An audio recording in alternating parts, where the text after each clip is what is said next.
Hello बच्चों, हम लोग मैट्रिक का जो बिहार बोर्ड का जो मैट्रिक का एग्जाम हुआ है उसका क्वेश्चन पेपर बना रहे थे, है ना। कौन सा? आपका माध्यमिक स्कूल परीक्षा बिहार बोर्ड 2023, यानी आपका जो इधर जो एग्जाम हुआ है उसका मैथ बुक का मैथ क्वेश्चन का सॉल्यूशन दे रहे थे, है ना। मैथ सॉल्यूशन में कौन सा पार्ट?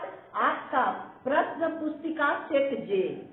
ये जो आपका सेट है ए से लेके जे तक को जो सेट है उसमें आपको बोले जे हमको मिला और जे का क्वेश्चन सब सेट में सेम है, खाली क्वेश्चन का नंबर अलग अलग है। तो इसमें इस सेट में हम लोग क्वेश्चन नंबर आपका सेक्शन ए, उसका क्वेश्चन को सेट का क्या है, सेक्शन ए कर रहे थे जिसमें 100 क्वेश्चन था। सेट में क्या था? 100 क्वेश्चन था। अब उस 100 क्वेश्चन में हम लोग 1 to 50 ऑब्जेक्टिव क्वेश्चन हम लोग कर लिए हैं। कौन सा क्वेश्चन? 1 to 50। अब 51 की बारी है, क्वेश्चन नंबर 51 की बारी है। तो देखिए पहले हम लोग जो 1 to 50 किए उसमें 26 नंबर क्वेश्चन छूट गया था। कौन सा क्वेश्चन? 26 number question. तो हम लोग पहले 26 नंबर क्वेश्चन करते हैं। 26 नंबर क्वेश्चन देखिए में क्वेश्चन नंबर 26 जो हम पिछले में हम लोग को छूट गया था। तो देखिए क्वेश्चन 26 क्या है मेरे पास। 26 में आपके पास है क्या?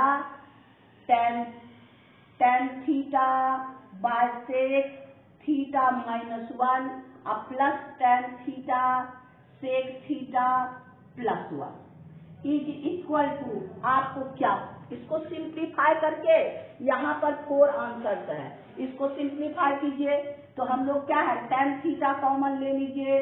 तो अब आपका क्या है 1 sec theta plus 1 sec theta -1 1 sec theta +1। अब इसका एलसीएम ले लीजिए tan थीटा।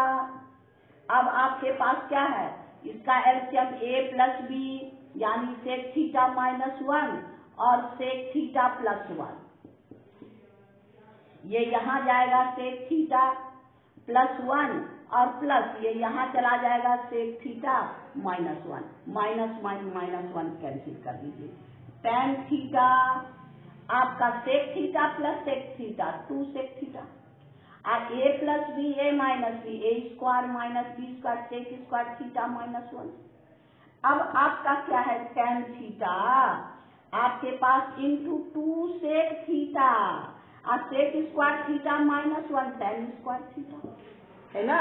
हम लोग पिछले में क्या किए थे जब बना रहे थे उस समय हम गलती से ये tan स्क्वायर और tan को कैंसिल कर दिए थे, इसीलिए उसको हम हटा दिए, है ना। 26 जब बना रहे थे गलती से हम लोग गलती तो सबसे होती है, यहाँ tan स्क्वायर है यहाँ tan है यहाँ tan स्क्वायर है तो एक tan मेरे पास कटेगा।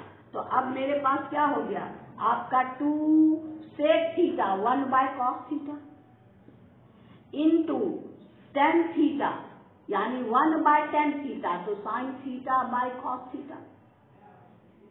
ये इसको उलट दीजिए यानी 2 into 1 cos theta into cos theta ऊपर दे दीजिए cos theta into sin theta, ये कैंसिल कर दीजिए यानी 2 into 1 sin theta is equal to 2 cos theta. इसका आंसर क्या हो जाएगा 2 cos थीटा। अब देखिए 26 में मेरे पास क्या है यानी question number C, question number answer number C. ये क्या है आंसर नंबर सी यानी 26 का क्वेश्चन नंबर 26 जो पिछले वीडियो में हम लोग छूट गया था ये है आपका 26 का सी आंसर। अब हम लोग क्वेश्चन नंबर 50 तक तो बना दिए, ये छूट गया था, ये छूटा था इसलिए क्योंकि हम गलती से tan स्क्वायर और tan को कैंसिल कर दिए थे, हम 2 से लिख दिए थे, इसलिए उसको जब हम एडिट कर रहे थे तो उसमें देखिए हम गलती कर दिए हैं इसलिए उसको हटा दिए और ये इसको हम सॉरी कह रहे हैं, है ना। फिर हम इसको दोबारा आपको जब हम गलती दिखा तो हम उससे हटा दिए, बोले बाद में इसको हम बना के देंगे। चलिए 26 हो गया। अब हम लोग क्वेश्चन नंबर 50 तक कंप्लीट कर लिए। अब क्वेश्चन नंबर 51 से चलेंगे। क्वेश्चन नंबर 51 देखिए क्या कहता है। क्वेश्चन नंबर 51 में क्या है कि यदि किसी द्विघात बहुपद इसमें px is equal to 6x square minus 7x minus 3 हो का शून्यक यानी अल्फा और बीटा हो, तो अल्फा प्लस बीटा का वैल्यू निकालना है। तो alpha plus beta equal to minus B by, तो आपका ए है, ये है, बी है, ये है, सी है, तो माइनस बी बाय यानी माइनस 7/6, तो माइनस माइनस क्या हो गया प्लस 7/6। अब देखिए 7/6 मेरे पास क्या है ए, यानी आंसर नंबर ए, यानी 51 में क्या आंसर है ए। आइए क्वेश्चन नंबर 52 में देखिए क्या है। 52 कहता है यदि बहुपद ए एक्स स्क्वायर, यहाँ पर है आपको एक्स स्क्वायर प्लस ए एक्स प्लस बी का शून्यक बराबर लेकिन विपरीत चिन्ह वाला हो, यानी अगर अल्फा एक्स है तो बीटा बराबर एक्स नहीं, यहाँ एक्स वेरिएबल है इसीलिए के ले लीजिए, के तो माइनस के, यानी दोनों बराबर है, 2 दोनों है, लेकिन एक 2 है दूसरा -2 है। तब कहता है हमको क्या कि बराबर, तब अल्फा का ए का वैल्यू निकालिए, यहाँ ए का वैल्यू फाइंड करने के लिए कहता है। तो अब यहाँ पर देखिए मेरे पास क्या है अल्फा प्लस बीटा बराबर -b बाय ए, तो अल्फा है आपका K minus K is equal to -b, B के जगह कौन है -a, यहाँ पॉजिटिव है, यहाँ क्या था ये फॉर्मूला का माइनस है, ये बी अपने साथ माइनस लाया इसीलिए माइनस माइनस प्लस हो गया, ये पॉजिटिव है तो ये हो गया के -b यानी -a बाय आपका ये हो गया -b बाय a 1। तो अब ये आपको क्या है k -1 k equal to -a यानी 0, यानी a इज इक्वल टू 0, यानी 0, ये -0 में चला जाएगा 0। अब देखिए इसमें क्या है a 0 कहाँ है 52 में, c में, ये क्या है c, यानी 52 का आंसर आपको हो गया क्या c, यानी क्वेश्चन नंबर 52 भी कंप्लीट हो गया। अब आइए 53 देखिए मेरे पास क्या है, निम्नलिखित में कौन सा द्विघात बहुपद के शून्यक 0 और 5 है। आपका पहला नंबर देखिए आपके पास क्या है x square plus 5x plus 5, इसमें 0 रखिए, तो इसमें तो वेरिएबल नहीं है तो 0 हो नहीं सकता, एक्स भी 0 रखेंगे तो भी 0 नहीं आएगा क्योंकि 5 आएगा और 5 रखने से नहीं। अब इसमें देखिए आपका बी नंबर देखिए, बी है आपका एक्स स्क्वायर -5x है ना, तो अगर हम 0 रखें, यहाँ भी 0 यहाँ भी 0, इसका मतलब 0, ऐसे भी आप फैक्टराइज कर दीजिए x -5 0 कर दीजिए इसको 0, तो x इज इक्वल टू 0 और x -5 इक्वल टू 0, तो x इक्वल टू 5, यानी इसका 0 और 5 आंसर किसका है, इसका बी का आंसर, यानी इसका आंसर कौन हो गया बी, यानी 53 का बी। तो ये हो गया आपको 53 का बी नंबर, 53 हो गया।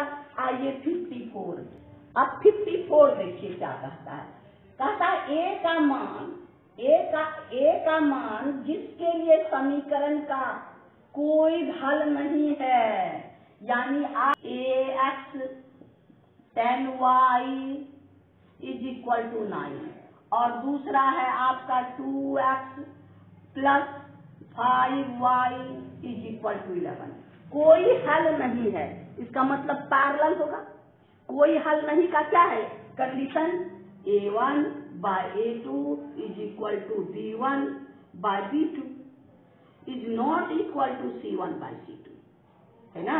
तो हमारे पास क्या है 2a by 2, a1 a2, a है x का कोफिशिएंट, b है y का कोफिशिएंट और c है कांस्टेंट टर्म, यानी a by 2 is equal to 10 by 5, और ये हो गया C1/C2 9/11। इससे हमको कोई मतलब नहीं है, इसी से हमको निकल जाएगा 2, यानी A = 4। 5 2 जा 10 है ना, A = 4। अब 54 में देखिए एक फिर कहाँ है 4, यानी D नंबर। 54 का ये हो गया D नंबर, यानी 54 का आंसर क्या है आपको D नंबर। चलिए अब 55 में आइए, क्वेश्चन नंबर 55। 55 है आपका 2x² + 5x - 12 का 0 का एक मूल का, इसको फैक्टराइज कर दीजिए, या तो आप बारी बारी से इसको बैठाइएगा तो चलेगा।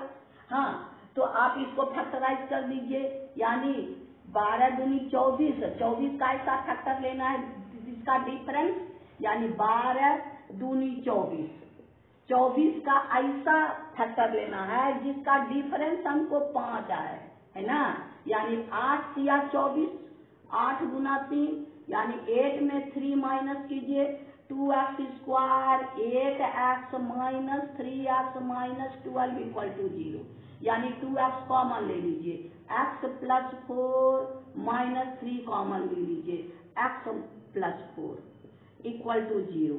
अब x + 4 निकाल लीजिए और 2x - 3 निकाल लीजिए, तो आप दोनों का कॉमन, तो x + 4 = 0, x = -4, 2x - 3 = 0, x = 3/2। अब हमारे पास क्या क्वेश्चन का रहा है 55 में का मूल कौन है। यहाँ पर a है 0, b है 1, d है -4, तो -4 मेरे पास है, इसका मतलब कौन है D आंसर है। D में -4 है, मेरा -4 आया, है ना, तो यानी 55 का मेरे पास D आंसर। अब देखिए क्वेश्चन नंबर 56 में आइए। 56 क्या कहता है आपका 3√3 + 3√3x प्लस आपका 10x + √3 = 0। इसका कहता है विवेचक, यानी विविक्त कर, विवेचक आपका यानी डिस्क्रिमिनांट B, तो B² - 4AC। तो अब आपका है B² क्या हुआ 10 का स्क्वायर -4 × A 3√3 × C√3, ये हो गया आपको A, ये हो गया B, ये हो गया C। और आपको विवेचक का फॉर्मूला है B² - 4AC, तो आपका B² यानी 100, अब √3 × √3, अब 4 या 12 गुना 3, यानी 100 - 12 या 36, क्या हो गया 64, यानी D = क्या हो गया 64। अब देखिए D कहाँ है 64 है आपका क्वेश्चन नंबर 64 C में, है ना, 56 का C, यानी ये हो गया C आंसर, इसका मतलब 56 का C, है ना, इसका मतलब है कि आपका क्वेश्चन नंबर 56 तक। क्वेश्चन नंबर आइए 57। 57 क्या है 2 3 4 में के गुणनखंड में 3 का घात। अब देखिए इसको फैक्टराइज करने से पहले इसको तोड़िए, 2 + 3 + 4 = 9, 3 2 5 4 9। हम लोग डिविजिबिलिटी टेस्ट पर है ना, अगर ये सम 9 है तो 9 से डिविजिबल होगा, इसका मतलब 9 = क्या हो गया 3 का स्क्वायर, यानी ये नंबर जो 3 से डिविजिबल है। तो अब देखिए 3 का घात क्या हो गया 2, अब 2 इसमें आंसर कहाँ है, यानी C, 2C है, तो इसका मतलब 57 का C आंसर। आइए 57 हो जाइए 58। 58 में क्या है एक घाती द्विघात बहुपद का योग, यानी अल्फा + बीटा = -3 और गुणनफल अल्फा × बीटा = 2, यानी 2 के मूलों का योग अल्फा बीटा है, अगर मूल तो मूलों का योग और मूलों का गुणनफल आपको दिया है, तो द्विघात बहुपद क्या होगा? द्विघात बहुपद क्या होगा? अब यहाँ देखिए alpha plus beta by one, तो ये हो गया आपको क्या, minus B by A is equal to 3/1, है ना। और ये हो गया सी बाय ए, इसका मतलब ए इज इक्वल टू 1 है, यहाँ भी 1 यहाँ भी 1, तो ए इक्वल टू 1 है।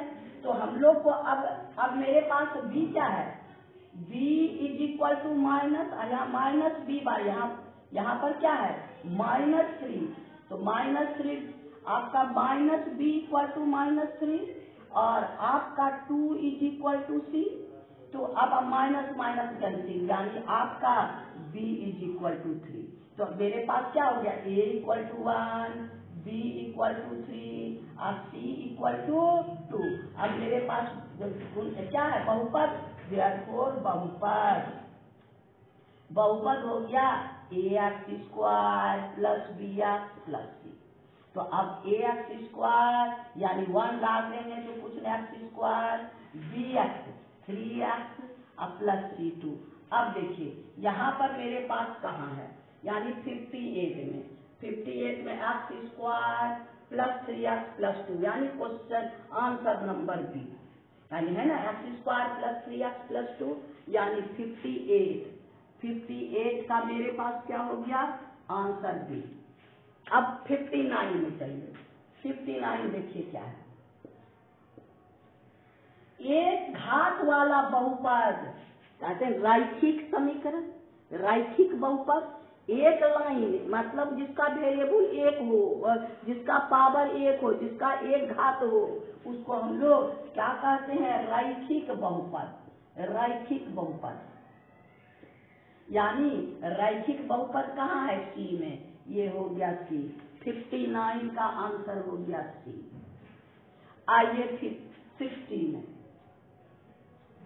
अब कहता है 60 में कहता है त्रिघात बहुपद का व्यापक रूप। त्रिघात बहुपद को क्या लिख सकते हैं, x cube plus b x square plus c x plus d, यही है। तो यहाँ पर ये देखिए क्या है, ए एक्स स्क्वायर है ना, त्रिघात a x cube b x square यानी ए एक्स क्यूब, यानी question number c, a x cube b x square c x plus d, यानी आंसर नंबर सी, यानी आपका 60 का क्या है, आंसर सी। अब आइए 61 क्या कहता है, 0.49 को हम लोग कहता PYQ के रूप में लिखे, यानी यहाँ पर क्या है, रैकरिंग है, इसका मतलब रैकरिंग जितना होता 49/99 है ना, 49/99। अब ये कटेगा नहीं तो यही आंसर होगा, यानी 49/99, क्वेश्चन नंबर बी, यानी आपका 61 का बी आंसर। अब आपके पास है 62 में, देखिए क्या है, 62 देखिएगा कौन सा परिमेय संख्या, एक वो है 49, दूसरा है आपका 36, तीसरा है √27, ये है √60। अपरिमेय मतलब जो बाहर पूर्णता नहीं निकले, यानी ये तो 7 हो जाएगा, ये तो 6 हो जाएगा, ये 4, आइए हो जाएगा 3√3। इसका मतलब ये आंसर, ये है ए, ये है ए बी, ये है सी, यानी हमको क्या आंसर है, इसका आंसर है सी नंबर, यानी 62 का। चलते हैं 63 देखिए मेरे पास क्या है, 10x -25 का शून्य, यानी 0 करके x वैल्यू निकाल लीजिए। तो अब आपका क्या है, 10x is equal to 25, x is equal to 25/10, 5 जा 5 2 जा, यानी 5/2 है ना। तो x का वैल्यू मेरे पास क्या है, 5/2, यानी 63 में 5/2 कौन है, a में, है ना। यहाँ पर आपको निगेटिव है तो पॉजिटिव आंसर होगा, यानी ए नंबर। 63 का मेरे पास ए नंबर हो गया। अब आइए हम लोग क्या करेंगे 64 में। 64 देखिए क्या कहता है, कहता है बहुपद का घात, सबसे महत्तम घात, यानी 3x² प्लस 8x प्लस 2। सबसे बड़ा घात कौन है? कोफिशिएंट, उसका गुणनक नहीं, घात। घात तो 2 सबसे बड़ा है, तो इसका बहुपद का घात क्या होगा? 2। 2 में क्या आंसर है? 2 किस में आंसर है? बी में, यानी आपका 64 हो गया बी नंबर। अब आइए हम लोग क्वेश्चन नंबर 65 में चलिए। देखिए, निम्नलिखित में कौन सा समीकरण द्विघात समीकरण है? द्विघात समीकरण, इसमें क्या वेरिएबल, आप द्विघात समीकरण पहले तो बहुपद, तो बहुपद में जिसका वेरिएबल पर रूट फ्रैक्शनल पावर नहीं होना चाहिए, वेरिएबल फ्रैक्शनल पावर नहीं होना चाहिए, और द्विघात है जिसमें एक्स पर 2 पावर होना चाहिए, यानी आपका पहला क्या x² 4 रूट एक्स, यानी ये द्विघात नहीं होगा। फिर दूसरा में भी आपका है x² root X, X plus root X, ये भी नहीं है, रूट एक्स पर रूट पर नहीं। अब यहाँ पर x प्लस 1 का होल क्यूब b, जब इसको हम लोग तोड़ेंगे तो a क्यूब x क्यूब जरूर आएगा, x क्यूब कटेगा नहीं, इसका मतलब ये भी नहीं। अब इसका मतलब आपका सी नंबर है, x प्लस 1 का होल स्क्वायर तोड़ेंगे तब, यानी मेरे पास 65 का आंसर कौन है? सी नंबर, यानी 65 का आंसर हो गया आपको सी नंबर, यानी ये आपको द्विघात समीकरण है। अब इसमें देखिए क्वेश्चन नंबर, हम लोग 65, अब 66 है, आपको p क्यूब q और p² q का मॉस, यानी एचसीएफ होता है लोएस्ट पावर, एचसीएफ क्या है? लोएस्ट पावर, यानी आपका मॉस बराबर क्या होगा? आप देखिए p क्यूब और p², इसका सबसे छोटा कौन है?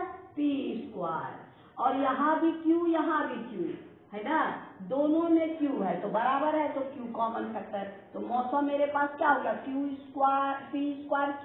अब p² q कहाँ है? देखिए b में, यानी इसका आंसर हो गया आपको b, यानी 66 का आंसर हो गया b। अब आइए 67 है, sin 90 minus theta minus cos theta, इसको sin 90 माइनस थीटा क्या हो गया? Cos theta, minus cos theta cancel हो गया 0। अब इसमें देखिए 0 कहाँ है? यानी सी में, यानी ये है आपका आंसर सी, यानी 67 का सी आंसर हो गया। अब हम लोग क्या है 68 में, 68 कहता है आपका a है आपका 2 का क्यूब इंटू 3, b का मेरे पास है 3 to the power n into 5, और इसका एलसीएम मेरे पास है, यानी लॉस है ना, यानी हम लोग का एलसीएम मेरे पास है क्या? 2 का क्यूब 3 का स्क्वायर इंटू 5 है ना। तो अब आपका n का वैल्यू, इसका वैल्यू फाइंड करना। एलसीएम ग्रेटेस्ट पावर लेते हैं, एलसीएम में क्या लेते हैं? ग्रेटेस्ट, जैसे एलसीएम में स्मॉलेस्ट घात लिए, यहाँ पर स्क्वायर है, यहाँ पर क्यूब है, तो स्क्वायर स्मॉलेस्ट है तो स्क्वायर लिए मौसम में। अगर हमको एलसीएम निकालना होता तो पी क्यूब लेते, तो यहाँ पर हम लोग को देखिए 2 क्यूब 2, यहाँ 2 है नहीं, यानी 2 टू दी पावर 0 लिख सकते हैं, तो 2 टू दी पावर 0 और 2 का क्यूब में हम लोग का मैक्सिमम कौन है? घात 2, और 3 देखिए यहाँ 1 है, यहाँ 1 है, और ये हमको जो भी है 3 टू दी पावर n है। अब 5 तो मेरे पास यहाँ है और यहाँ नहीं है, यहाँ भी 5 टू दी पावर 0, इसका मतलब यहाँ 3 है, यहाँ जो होगा वही होगा, यहाँ 3 से तो कम नहीं होना चाहिए, 3 टू दी पावर 0 का मतलब खत्म, इसका मतलब n बराबर 2, क्योंकि यही मैक्सिमम होगा। तो अब आपका देखिए इसमें 68 में 2 कहाँ है? 68 में 2 है आपका सी में, यानी 68 का आंसर हो गया क्या? आपके पास सी है ना, यहाँ पर 2 है। आइए 69 69 में कहता है दो परिमेय संख्याओं का गुणनफल, यानी 3 प्लस रूट 5 और आपको 3 माइनस रूट 5, इसको गुना करना है। तो गुना करेंगे तो यहाँ है a plus B A minus B, दोनों को मल्टीप्लाई करेंगे, a square minus B square, यानी हो गया 9 माइनस 5 यानी 4, है ना। अब देखिए 4 क्या कहता है, ये तो 4 क्या है, परिमेय संख्या, रूट में तो है नहीं, परिमेय संख्या है, यानी ये क्या हो गया आपके पास परिमेय संख्या यानी a, इसका आंसर क्या हो गया a, यानी आपका 69 का आंसर हो गया a। अब आइए 70 देखिए क्या है। 70 कहता है x square plus 4x minus 12 का शून्यक बराबर 0 कर लीजिए, इसका शून्यक निकाल लीजिए, बराबर 0 करके फैक्टराइज करके उसका x का वैल्यू निकाल लीजिए, यानी इसको यहाँ तो कुछ नहीं है, ऐसा 12 को ऐसा तोड़ना है जिसका यहाँ माइनस है, डिफरेंस आना चाहिए 4, 4 तिया 12, तो 4 प्लस माइनस 1 नहीं होगा, 6 दूनी 12, यानी 6 माइनस 2 4। तो अब यहाँ हम लोग का क्या हो गया, X square plus 6x minus 2x minus 12 equal to 0। X common ले लीजिए, एक्स प्लस 6, और 2 कॉमन ले लीजिए, एक्स प्लस 6, एक्स प्लस 6 निकाल लीजिए, अब क्या हो गया एक्स माइनस 2 इक्वल टू 0, तो X plus 6 equal to 0, X equal to minus 6, X equal to आपका 2, यानी मेरे पास -6 और 2, -6 और 2 इसमें कहाँ आंसर है, देखिए सी में, यानी सी 70 का आंसर आपका है सी। 71 में आइए। 71 क्या कहता है, एक थैले में 7 लाल है ना, और 7 लाल 8 हरा, और कहता है 5 सफेद, है ना। एक थैले में 7 लाल 8 हरा और 5 सफेद गेंद है, इसका प्रोबेबिलिटी न लाल न सफेद यानी हरा, ऐसा निकालना है, लाल भी नहीं सफेद भी नहीं, हरा मेरे पास कितना है, हरा है 8, यानी 8 बाय टोटल 7 प्लस 8 प्लस 5, यानी 8 बाय आपका 8 7 15 यानी 20। अब कटा दीजिए, 4 दूनी 8, 4 पंचे 20, यानी 2/5। अब इसमें ढूंढिए 71 में 2/5 कहाँ है, सी में, यानी आपका सी आंसर, यानी 71 में सी आंसर। अब आइए 72 देखिए, cos theta is equal to a/b, तो sin थीटा निकालना है। देखिए ये तो h है, तो क्या b/h इक्वल टू a/b, तो आपके पास हमको p, ये क्या चाहिए हमको p/h, तो p हो गया आपको क्या, √h square minus b square by h, तो है ये है, तो अब आपका क्या हो गया, √h है हमको b square minus a square by b, यही हो गया साइन थीटा का वैल्यू, है ना। ये h के जगह ये है, यानी यहाँ पर हमको b square minus a square कहाँ है, यानी b square minus a square by b, यानी क्वेश्चन नंबर 72 का बी आंसर, यानी 72 का आपको बी आंसर।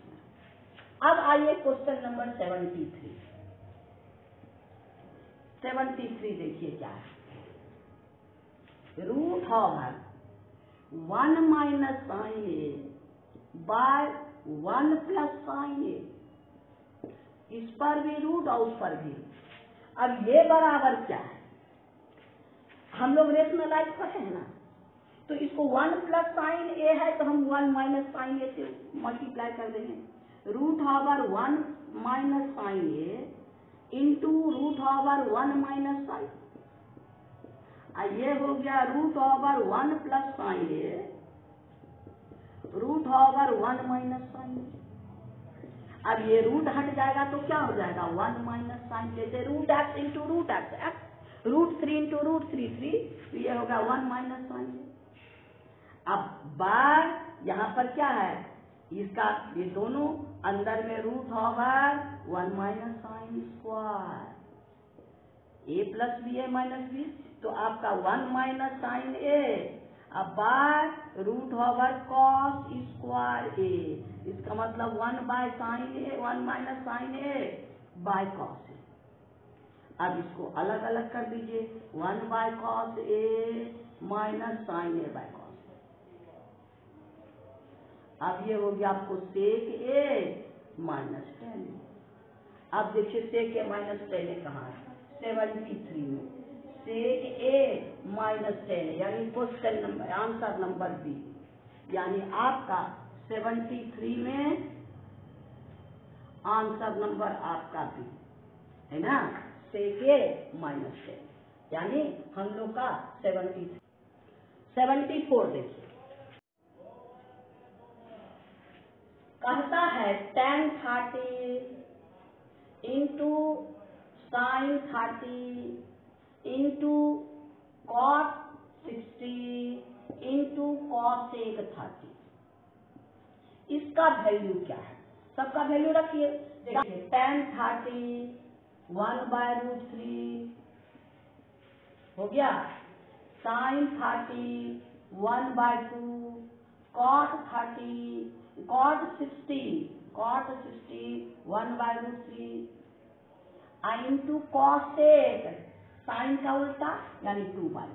अब सॉल्व कर दीजिए, अब देखिए ये 2 cancel, 1 by root 3 into root 3 root 2, और इसका वैल्यू रूट 2 है ना, साइन और कॉस 1 बाय रूट 2 दोनों का रेसिप्रोकल यानी 2 रूट 2, इसका मतलब 75 हो गया, 2 रूट 2 कहाँ है डी में, यानी 75 आपका हो गया डी आंसर।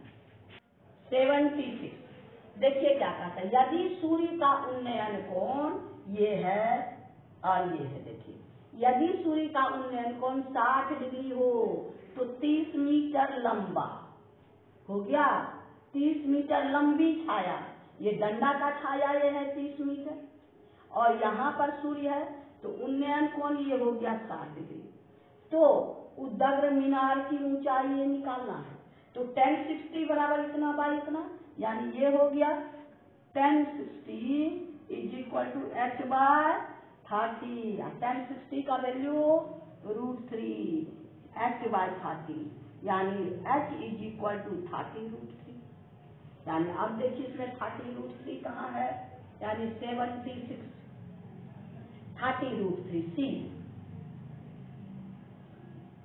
नंबर, यानी 76 का सी हो गया। अब आइए 77, alpha equal to beta equal to 30, तो हमको कॉस अल्फा प्लस बीटा का वैल्यू, यानी कॉस 30 प्लस 30, यानी कॉस 60 बराबर 1/2।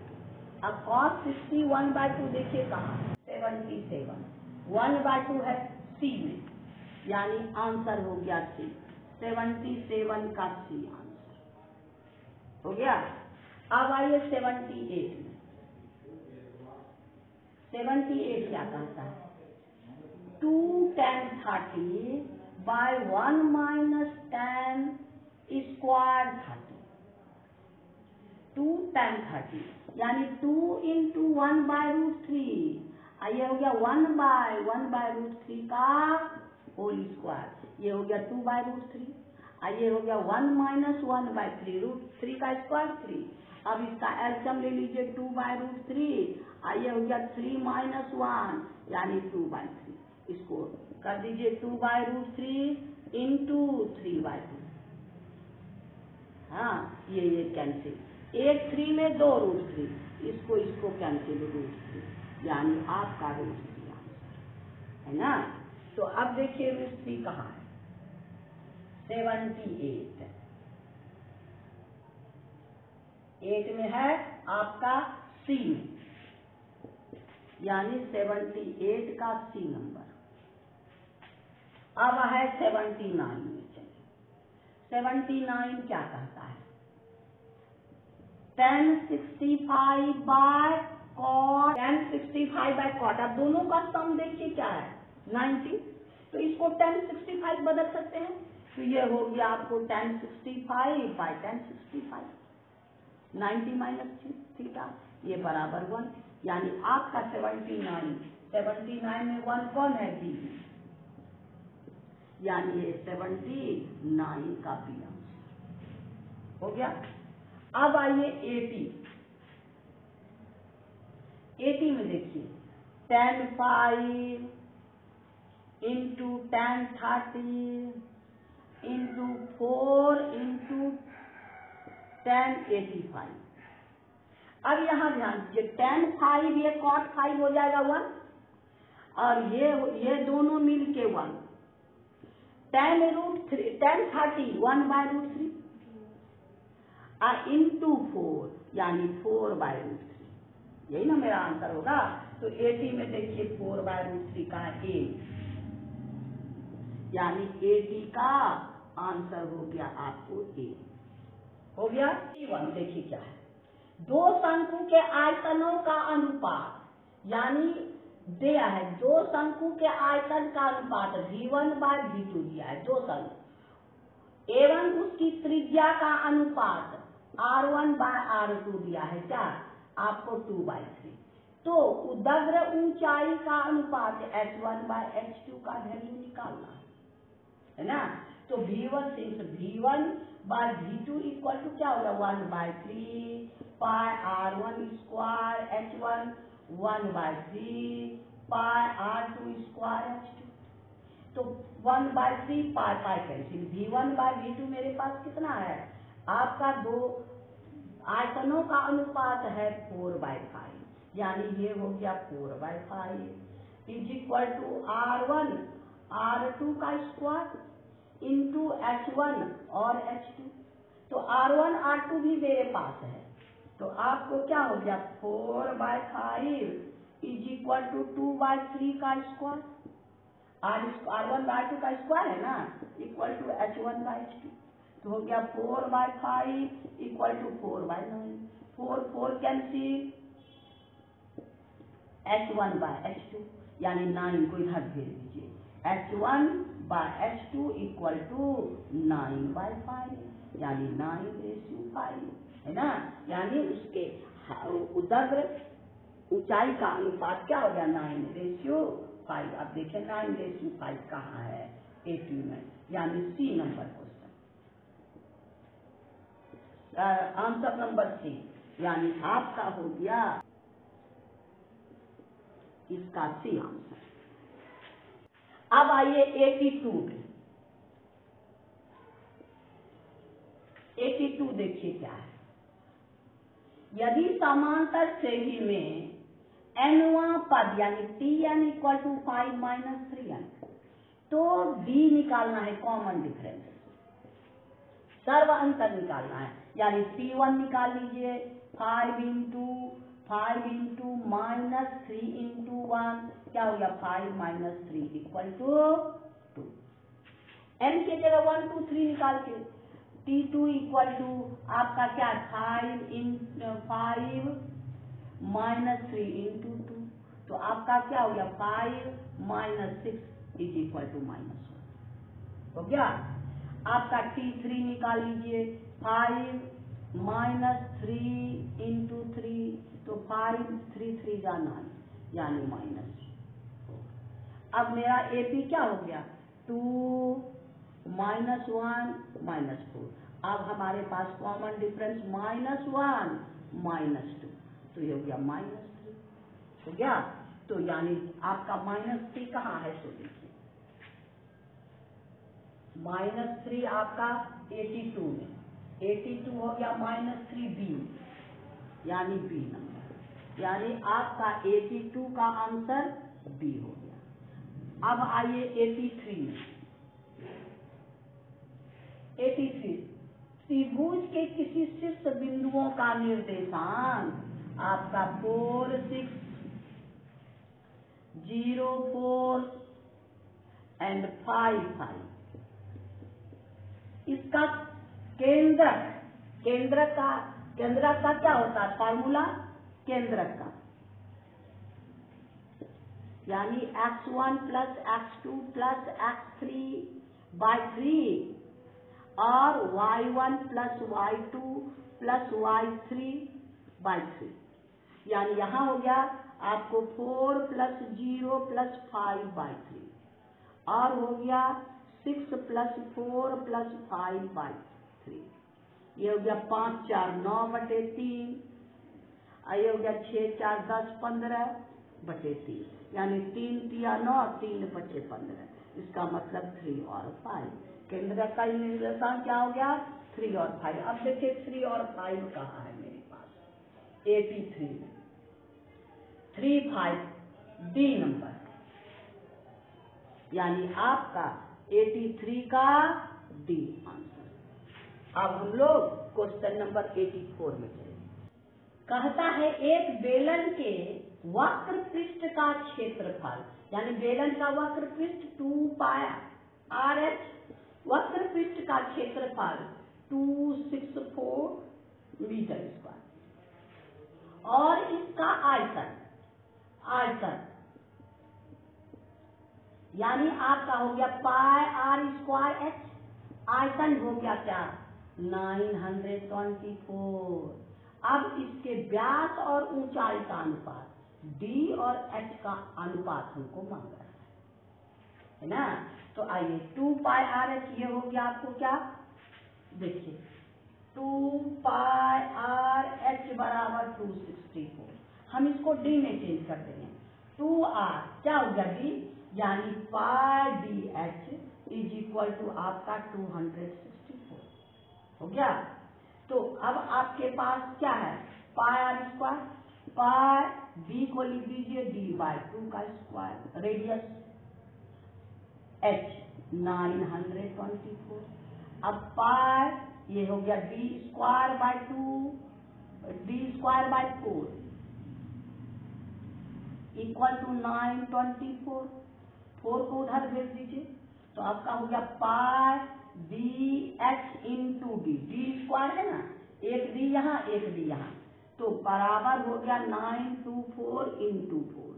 अब 9 पाई DH का जगह हम इसको रख सकते हैं, तो हम लोग को डायमीटर निकल जाएगा। पाई DH का ये हो गया 264 D is equal to 924 into 4। Therefore D equal to 924 into 4 by 264। 11 8 या 88, 11 4 जा 4, 11 2 जा 11 4 जा, 6 चौके 24। हाँ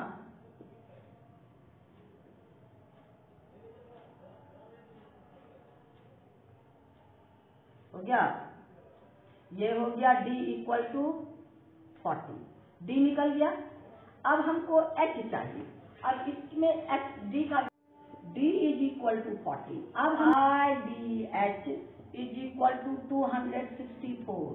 तो अब आपका हमको H equal to 264 by pi D। अब वैल्यू रख दीजिए 264 पाई का वैल्यू 22, यानी 22 बटे 7 ऊपर कर दीजिए, D है 40, D हम लोग 40। अब इसको कैंसिल कर देना है, 7 दूनी 14।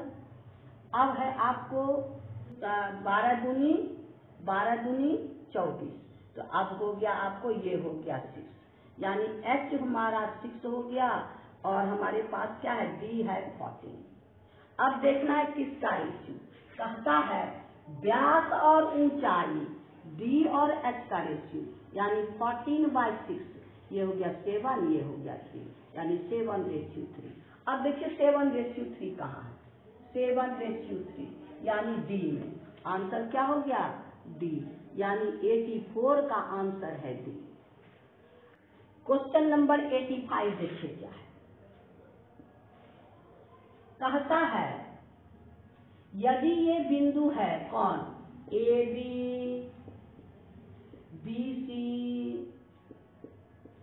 और CA बने त्रिभुज के केंद्रक मूल बिंदु हो, यानी 0 0।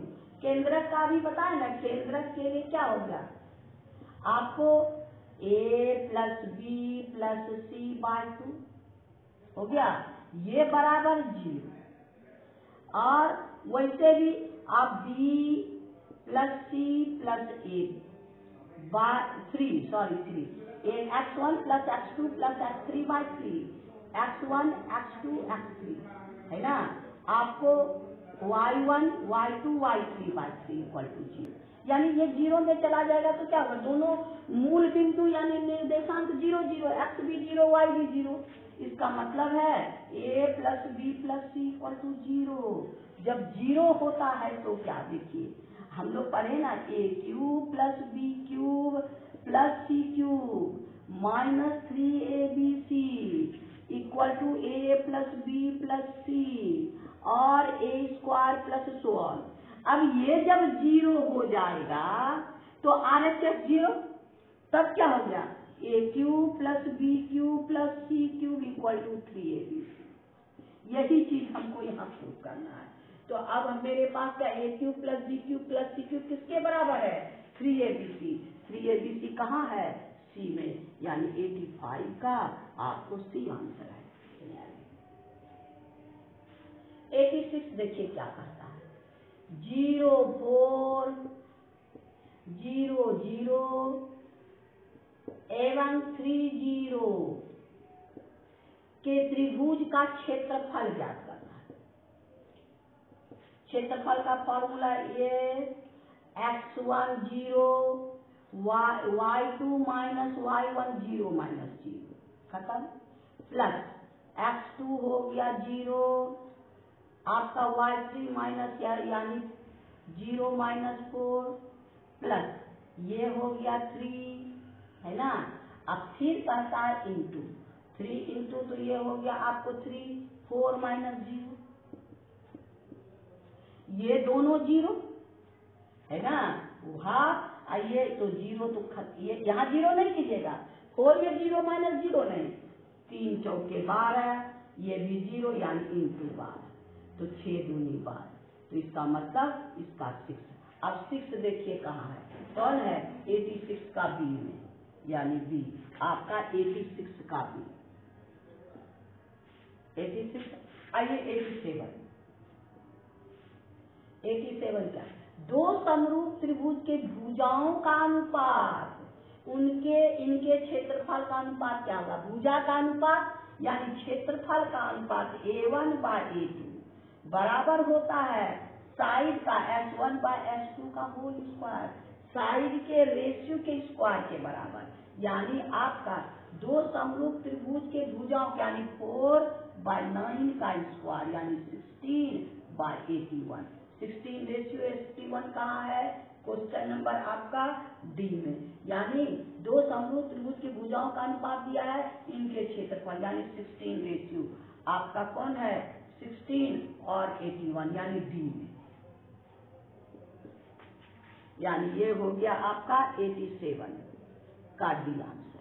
अब आइए 88 में, 88 देखिए क्या कहता है, त्रिभुज समरूप है, ट्रायंगल ABC समरूप ट्रायंगल DEF, तो area of triangle ABC by area of triangle DEF बराबर उनके संगत भुजा यानी BC का संगत कौन है EF, BC/EF का स्क्वायर। अब मेरे पास क्या कहता है, BC/EF दोनों दिया है और ट्रायंगल ABC यानी ये है ABC 80, ट्रायंगल DEF आइए हो गया BC आपके पास है कितना 4, आइए है 5 का होल स्क्वायर। अब इसको सॉल्व कर दीजिए, यानी AC बाय ट्रायंगल ADEF = 16/25, 16 पंचे 80, आइए मल्टीप्लाई हो जाएगा तो क्या हो जाएगा, therefore area of triangle DEF बराबर 25 × 5 125, सेंटीमीटर स्क्वायर, अगर सेंटीमीटर में है तो 125 किसमें है, बी में, यानी आपका बी 88 हो गया, आपको बी आंसर हो गया। अब आइए 89 में। 89 वृत्त की त्रिज्या मेरे पास है और क्षेत्रफल मांग रहा है पाई आर स्क्वायर। तो त्रिज्या मेरे पास क्या है, आपका वृत्त की त्रिज्या 14 है, यानी 22/7 गुना 14 गुना 14, यानी 14 दूनी 7 दूनी 14, तो आपका 14 दूनी 28 इंटू 22, यानी 56, ये हो गया 6, 6 5 11 5 616।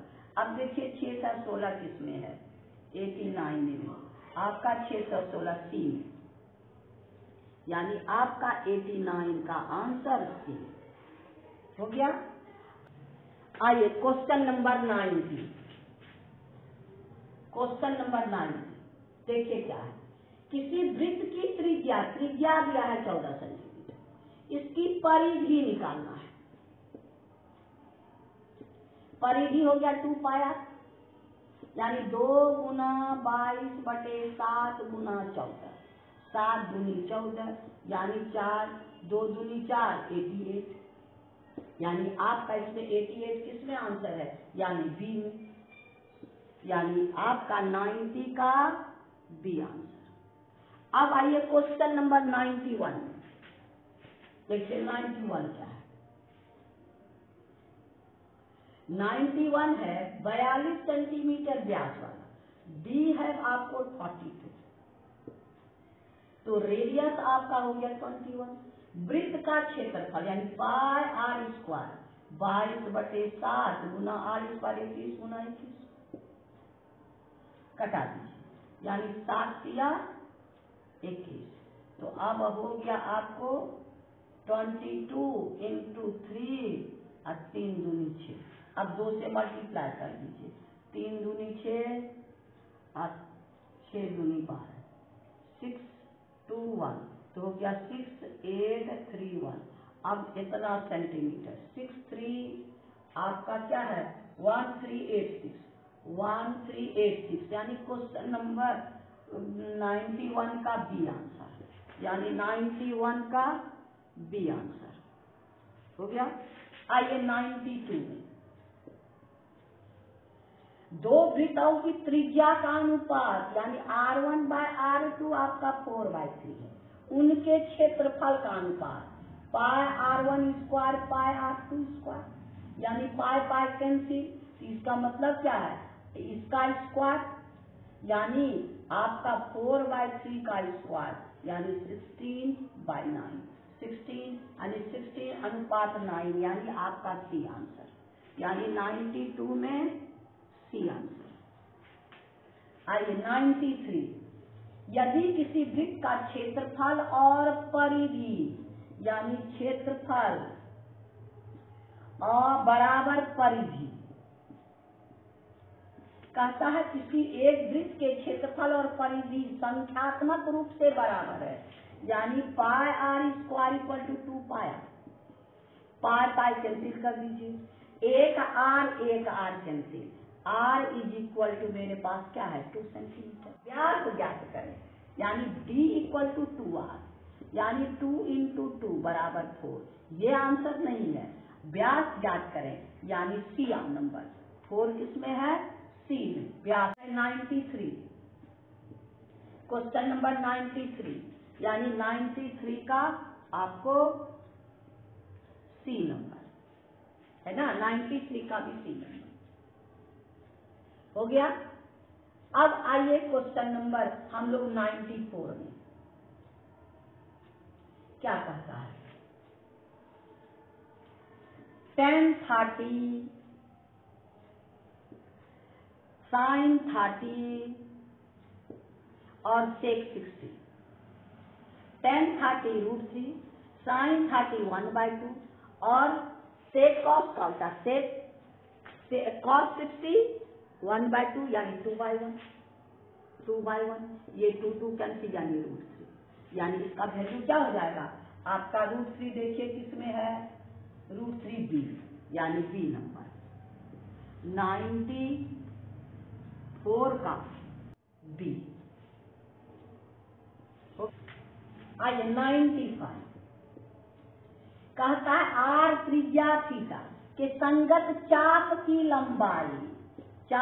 लंबाई यानी एल बराबर θ/362 पाया। θ/362 पाया कहाँ है, θ/360 यानी चाप की लंबाई यानी आपका बी नंबर, यानी 95 का आंसर आपको बी नंबर। आइए 96 में कहता है -25 xy यानी x निगेटिव किसमें, ये हो गया निगेटिव है ना, और फाइव यानी सेकेंड पार्ट में, द्वितीय पार्ट में कौन है आपका, किस चतुर्थांश में होगा, द्वितीय चतुर्थांश में, यानी ये हो गया द्वितीय, यानी आपका बी नंबर, ये हो गया बी, यानी आपका 96 हो गया बी नंबर। अब आइए 97 में कहता है आपका 34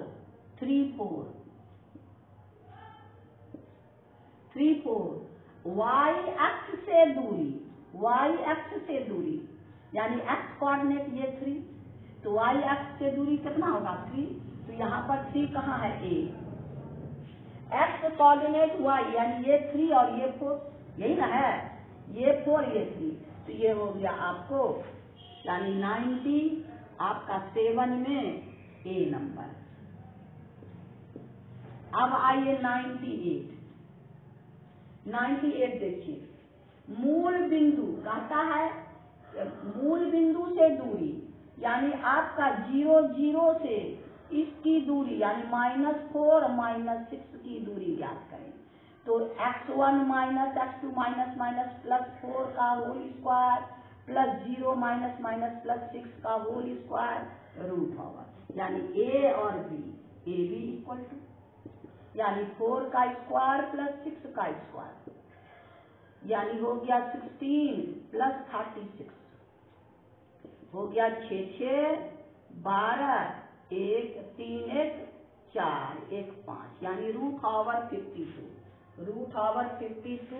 इसको तोड़ दीजिए, 13 चौके 52, 4 हो गया 2 और 13 यानी 2√13 कहाँ है 2√13 यानी बी में, ये हो गया आपको बी, तो हो गया 98 का बी नंबर हो गया। अब आइए 99 में